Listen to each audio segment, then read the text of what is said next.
আম্মা তুমি কি শাক কাটতেছো? লাল শাক। লাল শাক? হ্যাঁ। ওটা তো লাল শাক না। এটা কি? আর হ্যাঁ। কেটে তো পাতিলে রাখতে হয় মা। হ্যাঁ। কেটে পাতিলে রাখবা। পাতিল কই? ওই তো তোমার কাছে দেখ কত পাতিল। আমি এর মধ্যে রাখবো? হ্যাঁ। কই? হ্যাঁ রাখো। আর এটা বলে এটা রাখবো তাহলে? তাহলে রাখবো না বলে ওইখানে এখানে কি তো কি? তার কোথায় রাখি রে? এটা ভাঙ্গা তো, আমি ভাঙ্গা ফেলছি। তাই? হ্যাঁ। আর এর মধ্যে পেঁপে।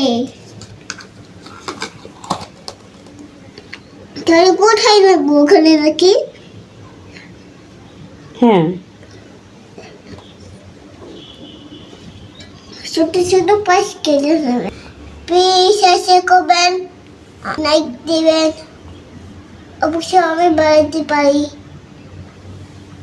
ভাত? ভাত? ভাত খাবা? হ্যাঁ। তুমি ভাত খেতে চাও? হ্যাঁ। এটা খাবাই তো এটা? ওইটা তো শাক। এটা খাবাই এটা? হ্যাঁ আমি তো শাক খাই। না, খাইতে